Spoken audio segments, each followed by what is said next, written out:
Hi, my name's Kevin Wagner. I'm the Managing Director of anEDGE, and I work alongside a team of 11 former CBSA officers or police officers in general, human resource specialists, and the function of the company is to coach and mentor applicants through various Canadian law enforcement departments or through the hiring processes.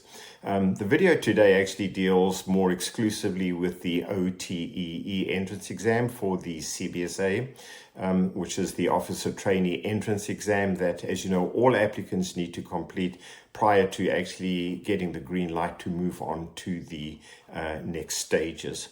So before we begin, it's important to understand why preparation or preparation tools matter. The OTE has a very specific structure in terms of timing and the question styles, and using a study aid that closely mimics the actual test will help applicants understand the pace and the logic and the competency-based format that they will experience on actual exam day. So this allows you to approach the test with more accuracy, more confidence, and certainly more familiarity. So the OTEE is the initial screening exam, as I said, is used by the CBSA.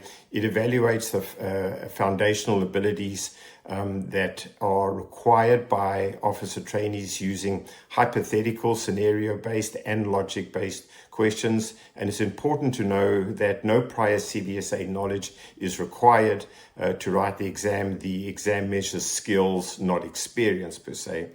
So if we have a deeper dive down into the OTEE, it's completed online. There's 117 multiple choice questions designed to assess 4 core competencies. Typically, you have 1 week to complete the exam.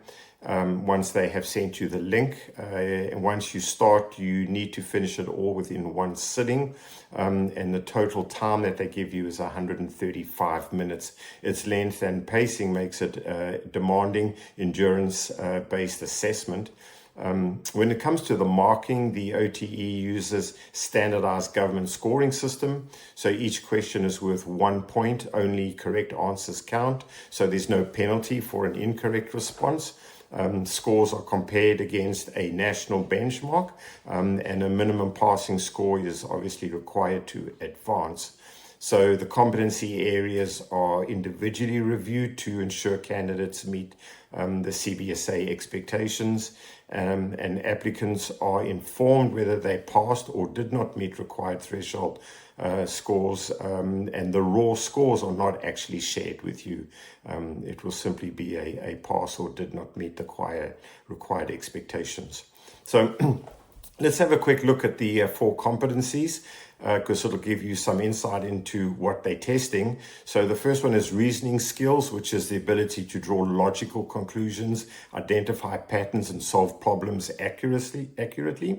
The analytical thinking part is the ability to break down information, assess relationships, and reach logical, well-supported outcomes.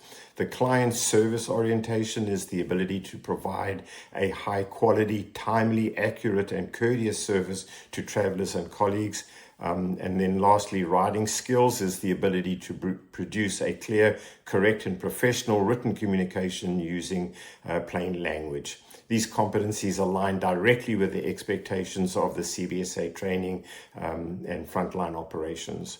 So why the OTE really matters: your score determines whether you progress to the next stage of the hiring process, including the interviews and any additional assessments. A strong performance demonstrates that you possess the baseline competencies required to succeed in a CBSA training program and in its operational goals. So this has been more kind of educational overview of the CBSA OTE, how it works, how it's marked, and how it's assessed. For applicants beginning their preparation, using a true-to-life OTE practice exam can help you understand the structure, timing, and the competency designed for the real assessment. In our site, actually at anEDGE, we do offer realistic, carefully aligned OTE exam simulations that many applicants find helpful as they begin their journey in their preparation. So thank you for watching. Best of luck in your application, and I wish you much success. Bye-bye.